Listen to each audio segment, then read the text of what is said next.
అతి తక్కువ ఫీజుతో ఎంబీబీఎస్ పూర్తి చేసే అవకాశం. MBBS at Timor-Leste near Australia.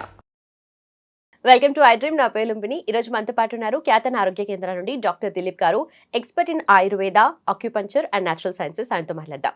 Hello sir. Hello. So nerves weakness, నరాల బలహీనత, దానివల్ల మొత్తం బాడీ మీద ఎఫెక్ట్ ఉంటుంది. ఎందుకంటే అక్కడే ఉంటుంది కంట్రోల్ సిస్టమ్, మెయిన్ సెంటర్ మనకు. సో దానివల్ల మొత్తం బాడీ అంతా ఎఫెక్ట్ అవుతుంది కాబట్టి, సో ఒక్కొక్క ప్రాబ్లం అంటే మనకు న్యూరల్ రిలేటెడ్గా ఏమేమి ప్రాబ్లమ్స్ ఉన్నాయి, వాటికి మనకు ఆయుర్వేదాలో, న్యాచురోపతిలో, న్యాచురల్ సైన్స్ యూజ్ చేసి ఎలా మనం బయటపడచ్చు? ఇప్పుడు మీరు చాలా చిన్న విషయం చెప్పారు, అంటే నర్వస్ వీక్నెస్ అని. అసలు దీని రూట్ కాజ్ ఏంది? నరాలు ఎందుకు వీక్ అవుతున్నాయి? ఎంతమందికి తెలుసు? అసలు ఏం తినడం వల్ల వీక్ అవుతున్నాయి? దేనివల్ల నర్వస్ సిస్టమ్ వీక్ అవుతుంది? యంగ్ ఏజ్లో మళ్ళీ 15 ఏళ్ళ నుంచి 20-30 ఏళ్ళ వాళ్ళకు నర్వస్ వీక్నెస్ ఎందుకు? మంచి దృఢంగా ఉండే ఏజ్లో కూడా నర్వస్ వీక్నెస్ ఎందుకు వస్తుంది? రూట్ కాజ్ ఏం చెప్తుంది అంటే, ఖచ్చితంగా ఇక్కడ లివర్ సమస్యల వల్ల నర్వస్ బాడీలో ఉన్న నర్వస్ సిస్టమ్, మజిల్, టెండన్స్ అన్నీ కూడా వీక్నెస్ వస్తుంది అని అంటే that root cause to liver. Okay. Liver ఒకటి మంచిగా ఉంటే నర్వస్ సిస్టమ్ కూడా బాగుంటుంది. కాబట్టి ఎట్లా రిలేటెడ్ అది? అంటే మనకు ప్రకృతిలో ఎట్లా ఉంది అంటే, పంచభూత తత్వంలో మనకు లివర్కి ప్లస్ నర్వస్ సిస్టమ్కి సంబంధం.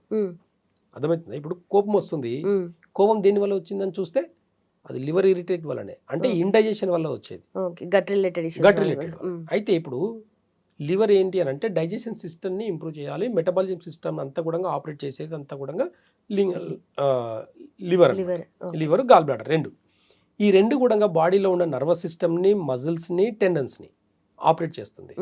ఎగ్జాంపుల్, ఇప్పుడు మీరు మంచిగా ఒక ప్లేట్లో ఫుల్ మీల్స్ తింటున్నారు. ఫుల్ మీల్స్లో అన్ని రకాల కూరగాయలు, అన్ని రకాల మంచి విటమిన్స్, ప్రోటీన్స్ అన్ని రకాలు ఉన్నాయి.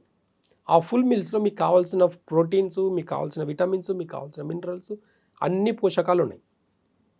తిన్నారు, తిన్నది డైజెషన్ అయితే కదా మీకు అవన్నీ ప్రోటీన్స్, విటమిన్స్ అన్ని కూడా మీ బాడీకి అబ్జర్వ్ అవుతాయి. కరెక్ట్. నాకేంటి, నేను తింటానే ఉన్నా, నాకేం ప్రాబ్లం లేదు, బాగా డైజెషన్ అయిపోయింది, మళ్ళీ 4 hours ఆగి మళ్ళీ ఫుల్ మీల్స్ తిన్నా. చాలా మందికి తెలియని విషయం ఏంటి అంటే, తిన్నది తిన్నట్టే మోషన్కి వెళ్తున్నారు. డైజెషన్ సిస్టమ్ ప్రాపర్గా అయితే బాడీలో నర్వస్ సిస్టమ్ అనే ప్రాబ్లమే లేదు, మజిల్ రిలేటెడ్ ప్రాబ్లం లేదు, టెండన్ వీక్నెస్ లేదు, అబ్జార్ప్షన్ అనేది ఉండదు కదా. ఎందుకు మరి? అది ఎందుకు? అది లివర్ వల్ల వచ్చేది. లివర్కి ఏం కావాలి? ఇప్పుడు మనం ఫుల్ మీల్స్ తింటున్నామంటే, అన్ని రకాల పోషకాలు అన్నీ కలుపుకొని తింటున్నామంటే, ఒక్కసారి ఫుల్ మీల్స్ తింటే అది డైజెషన్ అవ్వడానికి 8 గంటలు పడుతుంది మనకు. మార్నింగ్ 9కి తిన్నారనుకోండి, 8 గంటలు అంటే మళ్ళీ 5 o'clock తినాలి. మీరు ఏం చేస్తున్నాం? మధ్యలో ఇంకో రౌండ్ వేస్తున్నాం కదా. అంటే తిన్న ఫుడ్ డైజెషన్ కాకముందే మళ్ళీ మీరు ఫుడ్ తింటే, ఫస్ట్ తిన్నదే మీకు 8 గంటలు డైజెషన్కి టైం పడితే, మళ్ళీ మధ్యలో తింటే మరి ఎట్లా తెలుస్తుంది? 3 పూటలు అయితే తినాలా మినిమం? తింటారు, అందరు తింటారు యావరేజ్ గా. ఒకప్పుడు 3 పూటలు తిన్న వాళ్ళు ఎవరు తెలుసా? 24 గంటలు మంచిగా ఎండల గట్టిగా పగలంతా ఎండల పనిచేసిన వాళ్ళు 3 పూటలు తిన్నారు. అంత శక్తి వాళ్ళకి అంత ఎనర్జీ లాస్ అవుతుంది. ఎవరైనా ఊర్లలో చూడండి, మీరు పల్లెటూళ్ళలో పొలం పనులు చేసే వాళ్ళు లావుగా ఉంటారా? స్లిమ్గా, టైట్గా, స్కిన్ టైట్గా, మజిల్స్ ఎంత హార్డ్గా ఉంటుంది వాళ్ళ గట్ హెల్త్ బాగుంటుంది కాబట్టి వాళ్ళు మజిల్స్, నర్వస్ సిస్టమ్ ప్రాబ్లం లేవు వాళ్ళకు. 30 ఏళ్ళకి ఇంట్లో కంప్యూటర్ సిస్టమ్ని ఆపరేట్ చేసుకుంటే నాకు నర్వస్ సిస్టమ్ ప్రాబ్లం అంటారు. రీజన్ ఎక్కడ వస్తుందనంటే, బ్రెయిన్ని ఎక్కువ యూజ్ చేస్తున్నారు, అవసరానికి మించి వాడుతున్నారు బ్రెయిన్ని. ఈ వాడడం వల్ల ఇండైజెషన్, గట్ హెల్త్ ప్రాబ్లం అయిపోయి లివర్ అనేది ఇన్బ్యాలెన్స్ అవుతుంది. ఇంకొకటి, లేట్ నైట్ దాకా మెలుకుండడం, ఇదంతా కూడా లివర్ మీద ఇన్బ్యాలెన్స్. లివర్ ఎప్పుడైతే ఎఫెక్ట్ పడుతుందో బాడీలో ఉన్న nervous system, tendon system, muscle system అంతా కూడా ప్రాబ్లం వస్తుంది. మీ డైజెషన్ సిస్టమ్, మీరు ఎంత హెల్దీ ఫుడ్ తింటున్నా సరే అది తిన్నది తిన్నట్టే పోతుంది. కాబట్టి మీ డైజెషన్ సిస్టమ్ ఇంప్రూవ్ చేసుకోవాలంటే రూట్ కాజ్ లివర్ని మంచిగా పెట్టుకోవాలి. లివర్కి కావాల్సింది బాడీకి ఎంత రెస్ట్ కావాలనేది కూడా క్యాలిక్యులేషన్ ఉంది.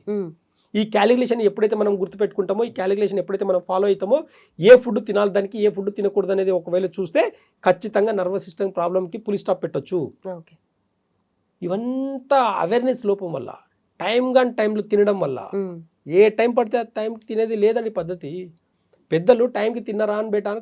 ఊర్లలో ఉంటారు, ఇప్పుడు పిల్లలు సిటీలో ఉంటారు, ఫోన్లు చేసి ఏమడుగుతారు తెలుసా? నువ్వు ఎంత సంపాదించినా అడగరు పెద్దలు, ఏం చేస్తున్నావు అడగరు. టైంకి తిన్నావా అని అడుగుతారు. టైంకి తిను, టైంకి నిద్రపో. ఈ రెండిటికి లివర్కి సంబంధం. ఓకే. నువ్వు ఎంత కష్టపడ్డా టైంకి తిని టైంకి నిద్రపోయినావంటే నువ్వు ఎంత కష్టపడ్డా అది నీకు వర్త్ అనమాట. అది నీకు మాత్రమే మిగులుతుంది. నేను నైట్ అంతా మేల్కుండి నేను కష్టపడి డబ్బులు సంపాదిస్తానంటే నీ హాస్పిటల్ ఖర్చులో కూడా సరిపోవు నువ్వు సంపాదించేటివి. ఈరోజు జరిగే పరిస్థితి అలాగే ఉంది. ట్రీట్మెంట్ కన్నా ట్యాబ్లెట్లు 500 రాస్తే టెస్టులు 5,000 రాస్తున్నారు. ఇప్పుడు చెప్పు, ట్రీట్మెంట్ అంటే నీకు 500 ఖర్చు అయిందా, 5,000 ఖర్చు అయిందా? దీనికి అవసరం ఏముంది? నీ బాడీకి, నీ నర్వస్ సిస్టమ్ వీక్నెస్కి కొంచెం నిద్ర, బాడీకి రిలాక్స్ అండి. ఎంత ఉన్నా సరే ఒకటి బాగా గుర్తుపెట్టుకోండి, పశువులు చూడండి, ఆవులు ఉంటాయి, అడివంతా మేసేసి వస్తే సాయంత్రం ఆటోమేటిక్గా చీకటి పడుతుందంటే దానికి ఎలా తెలుస్తుంది? ఆటోమేటిక్గా కరెక్ట్గా ఇంటికి వెళ్ళిపోతాయి. ఇంటికి వెళ్ళిపోయి నైట్ ఇంటికి వెళ్ళిన తర్వాత తింటాయి అవి. మనుషులు మాత్రమే రాత్రి సాయంత్రం అయితే తింటారు తెలుసా? రాత్రి అయితే మనుషులు మాత్రమే తింటారు, ఇంకెవరు తినరు. ఒకప్పుడు సాయంత్రం ఇట్లా చీకటి పడుతుందంటే ఇప్పటికి పల్లెటూళ్ళలో తొందరగా తినేసి పడుకునే వాళ్ళు ఉన్నారు. అలా పడుకొని బాడీకి రెస్ట్ ఇచ్చి 100 ఏళ్ళు బతికిన వాళ్ళు ఉన్నారు. ఇప్పుడు 30 ఏళ్ళకు నర్వస్ సిస్టమ్ వచ్చి 50 ఏళ్ళకు టపాం అంటున్నారు. కాబట్టి రూట్ కాస్లో లివర్ని సరిపెట్టుకుంటే, రూట్ కాస్లో లివర్లో ఒకసారి ప్రాబ్లం వస్తే చింతపండు పులుపు ఆపేయాలి. ఈ పులుపు ఏం చేస్తుందంటే ఇండైజెషన్ని క్రియేట్ చేసి మనం తిన్న పోషకాలని జీర్ణించే శక్తి కూడా కోల్పోతుంది. కాబట్టి ఈ పులుపుని మానేసి మీరు డైట్ కానీ చేయగలిగితే ఖచ్చితంగా మీరు టైంలో తినకుండా time to time stomach time morning 7 to 9 లోపల మీరు మార్నింగ్ ఫుల్ మీల్స్ తినండి, మీకు ఆకలి కూడా వేయదు. మార్నింగ్ ఏం చేస్తున్నారు? 2 ఇడ్లీ, 1 దోశ. ఎంత అండి దోశ సరిపోతుంది నాకు? 1 దోశ పిండి ఎంత అండి? మన పిడికెల్లో కూడా పడదు 1 దోశ పిండి, అవునా? ఇంత పిడికెల అన్నం తింటే ఎలా ఉంటుంది? పిడికెల అన్నంకి ప్లస్ 4 కూరలకి ఎంత ఉంటుంది వెయిట్? అప్రాక్సిమేట్లీ 300 to 400 గ్రామ్ తింటాం మనం. అదే 1 దోశ తింటే ఎంత అవుతుంది? ఒక మ్యాక్సిమం ఒక 80 గ్రామ్ 60 గ్రామ్ పిండి దోశ వేసేసి దాంట్లో ఏదో చట్నీ అని తింటున్నాం. అది ఎలా కడుపు నిండుతుంది? తిన్నా అన్న ఫీలింగ్ మాత్రమే అది నీకు. కానీ దానివల్ల వచ్చే స్ట్రెంత్ ఎంత? ఇడ్లీ, దోశ, పూరి వీటి వల్ల నీకు బలం వస్తుందా? అంటే ఇప్పుడు మనం ఎక్కువగా కష్టపడి ఫిజికల్ వర్క్ ఏం చేయట్లేదు కాబట్టి మనకి ఇంతే సరిపోతుందని అట్లా కూడా తింటున్నారు కదా. అది కూడా జీర్ణం అవ్వట్లేదని చెప్తున్నా నేను. అది కూడా జీర్ణం అవ్వకపోవడం వల్ల ఈ రోజు నర్వస్ సిస్టమ్ ప్రాబ్లం వస్తుంది. నిద్ర పట్టట్లేదు. నీకు డైజెషన్ అయితేనే నిద్ర పడుతుంది. మీకు జీర్ణం అవ్వకపోతే మీకు నిద్ర పట్టదు. రాసి పెట్టుకోండి ఇది. మీరు మీ లివర్కి నిద్రకు సంబంధం ఉంది. మీ ఆలోచనకు, మీ కోపంకి, మీ చిరాకుకు లివర్కి సంబంధం ఉంది. మీ బాడీలో muscle system, nervous system, tendon system operate అన్నిటికీ కూడా లివరే కారణము. కాబట్టి లివర్ ఒక్కరిని మంచిగా పెట్టుకుంటే దానికి ఏం కావాలి? నాడి చూస్తే మాకు టక్కుమని తెలిసిపోతుందండి. మేము నాడి చూసినప్పుడు మీకు లివర్లో ప్రాబ్లం ఉంది, మీకు ఈ సిమ్టమ్స్ ఉంటాయని చెప్పొచ్చు. షుగర్ ఈరోజు ఇండైజెషన్ వల్ల వస్తుంది. షుగర్ జీర్ణం సరిగా అయితే షుగర్ లెవెల్స్ తక్కువ ఉంటుంది, జీర్ణం కాకపోతే షుగర్ లెవెల్స్ ఎక్కువ ఉంటాయి. జీర్ణం అయితే బీపీ తక్కువ ఉంటుంది, నార్మల్ ఉంటుంది. బీపీ ఒకవేళ జీర్ణం కాకపోతే షుగర్ లెవెల్స్ ఎక్కువైపోతాయి. తిన్న తర్వాత ఎందుకు చెక్ చేయరండి మరి? ఎంతసేపు ఫాస్టింగ్లో లైట్గా తింటాం మనం.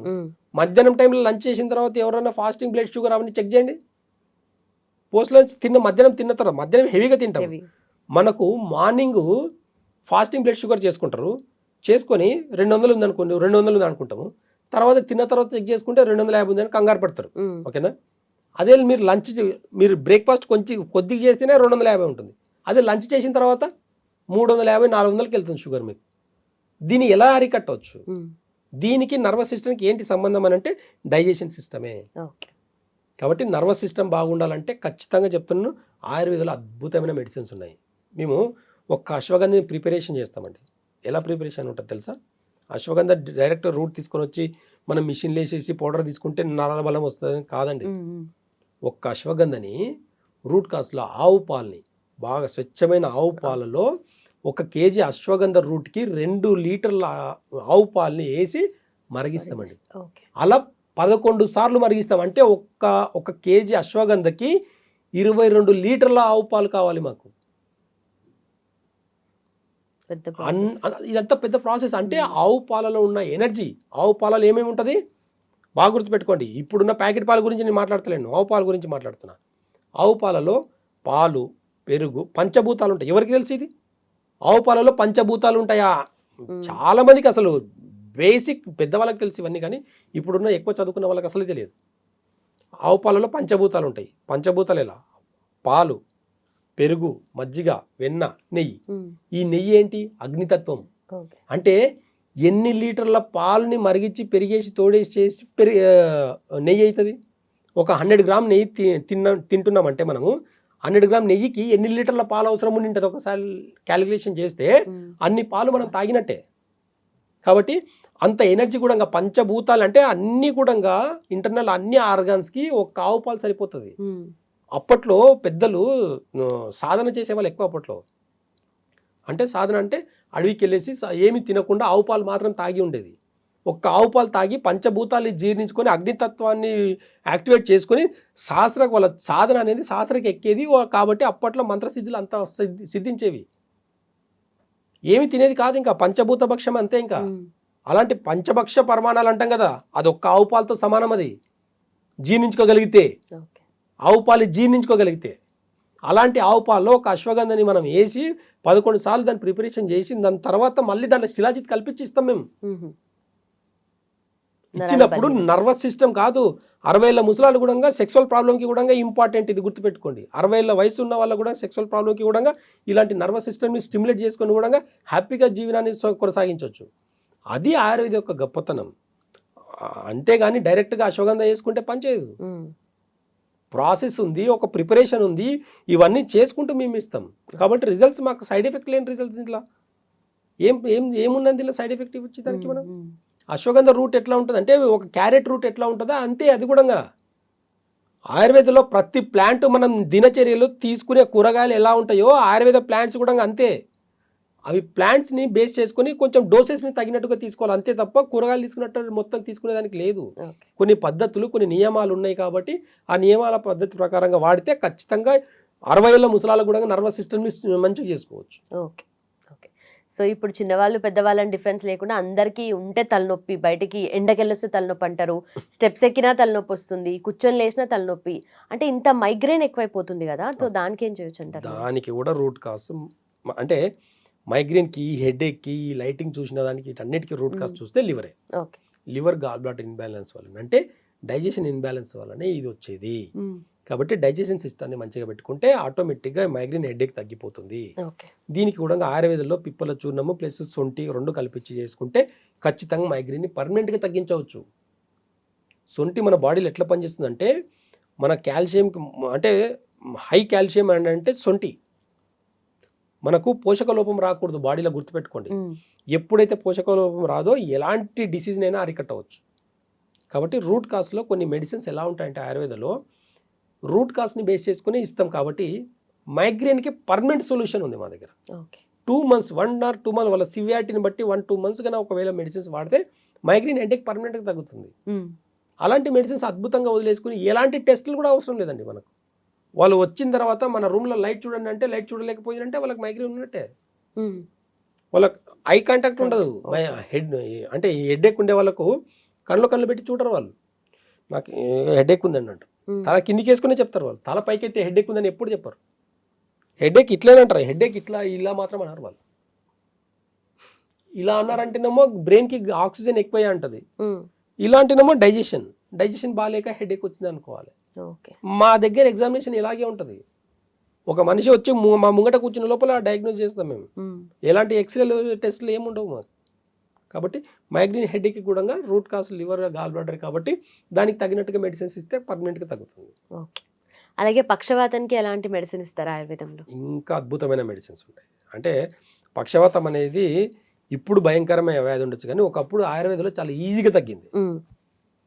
ఫీవర్ వస్తే ఎట్లా తగ్గుతుండేనో ఖచ్చితంగా అలాగే తగ్గేది అనమాట పక్షవాతం కూడా. పక్షవాతం అనేది బాగా గుర్తుపెట్టుకోండి, మన బాడీలో లంగ్స్, లివర్ ఇన్బ్యాలెన్స్ అయినప్పుడు, ఊపిరితిత్తులు ప్లస్ లివర్ ఇన్బ్యాలెన్స్ అయినప్పుడు ఏమవుతుంది అంటే బ్రెయిన్కి ఆక్సిజన్ లెవెల్ ఎక్కువైపోతుంది.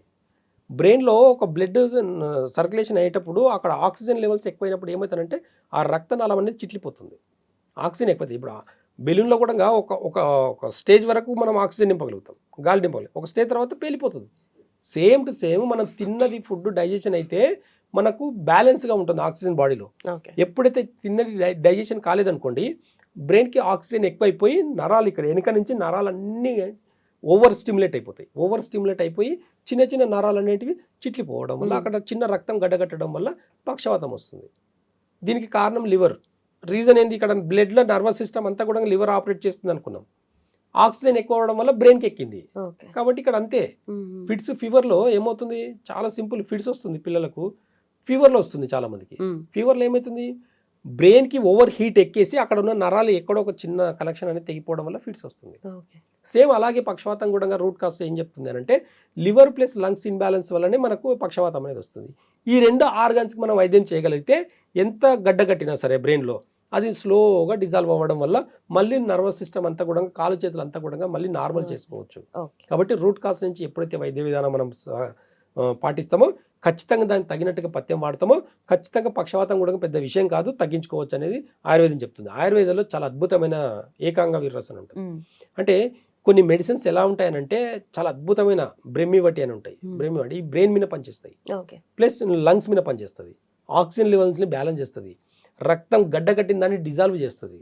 ఇలాంటివి చేసే ఇలాంటి మెడిసిన్స్, వాటి కాంబినేషన్ ఆఫ్ మెడిసిన్స్ ఇచ్చినప్పుడు చాలా అద్భుతమైన రిజల్ట్స్ వస్తాయి మాకు. దీనికి ఎలాంటి టెస్టులు రాదండి, ఒక మనిషి నడుచుకుంటూ వస్తుందంటేనే తెలిసిపోతుంది మనకు. ఇంకోటి, పక్షవాతం రాకుండా కూడా చూసుకోవచ్చు.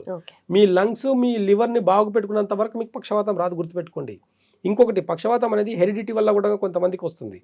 ఇంట్లో ఎవరికైనా పక్షవాతం అంటే వాళ్ళ జనరేషన్లో ఎవరికో ఒకరికి వచ్చేలాగా అవకాశాలు కూడా ఉంటాయి. రీజన్ ఏంటి అంటే అవే ఒకే రకమైన ఫుడ్ తినడం వల్ల. ఒక ఫ్యామిలీలో 4 కూర్చొని తింటుంటారు, పెద్దవాళ్ళకు పెరాలసిస్ వస్తుంది, పిల్లలు కూడా అదే ఫుడ్ తినేది అంటే ఇండైజెషన్ ఫుడ్, జీర్ణం అనేది సరి కాకపోవడం వల్ల యాసిడిటీ ఫామ్ అయిపోయి బ్రెయిన్కి ఆక్సిజన్ లెవెల్స్ ఎక్కువైపోయి ఇక్కడ పక్షవాతం అనేది వస్తుంది. ఆ నెక్స్ట్ జనరేషన్ వాళ్ళకి చిన్న చేయి నొప్పి, కాలు నొప్పి వచ్చినా భయపడుతూ ఉంటారు మళ్ళీ పక్షవాతం. అలాంటి వాళ్ళు ముందు జాగ్రత్త కూడా ఆయుర్వేద చెప్తుంది, నాడి చూస్తేనే మీకు వచ్చే లక్షణాలు ఉన్నాయి, ఇప్పుడు జాగ్రత్త పడండి, ఇప్పటి నుంచే మీరు డైట్ చేయండి. ఎలాంటి డైట్ చేయాలి, ఇక్కడ మసాలాలు తినకూడదు, నాన్ వెజ్, ప్రోటీన్ ఫుడ్ కొన్ని రోజులు మానేసి, కొంచెం పులుపు మానేసి, కొంచెం ఆయుర్వేదంలో కొంచెం బేసిక్ మెడిసిన్స్ ఉంటాయి, ఆ మెడిసిన్స్ వాడితే ఇంటర్నల్ ఆర్గాన్స్ సెట్ అవుతాయి. ఇంటర్నల్ ఆర్గాన్స్ ఒక్కసారి సెట్ అయిపోతే మళ్ళీ అవి బాగా పాడవడానికి 5 సంవత్సరాలు పడుతుంది. కొంతమంది వాళ్ళ ఇమ్యూనిటీ పవర్ బట్టి ఇంకా 10 years వరకు కూడా మేనేజ్ చేసుకుంటూ పోవచ్చు. అలా రూట్ కాస్ట్ నుంచి ఎప్పుడైతే మెడిసిన్స్ ఇస్తామో ఎలాంటి సైడ్ ఎఫెక్ట్ లేకుండా చాలా ఈజీగా నిదానం అనేది ఆయుర్వేదంలో ఎలా ఉంటుందంటే ఇలా ఇస్తే ఇలా తగ్గేది కాదండి. మనం ఫుడ్ అంటే మెడిసిన్స్ కూడా జీర్ణం అవ్వాలి. ఇక్కడ మనం ఇచ్చే ప్రతి మెడిసిన్ కూడా ఎప్పుడైతే డైజెషన్ అవుతుందో దాని ప్రాపర్టీస్ మన బాడీకి వస్తుంది. కాబట్టి స్లోగా పనిచేసినా సరే లాంగ్ టర్మ్లో బాగుంటుంది.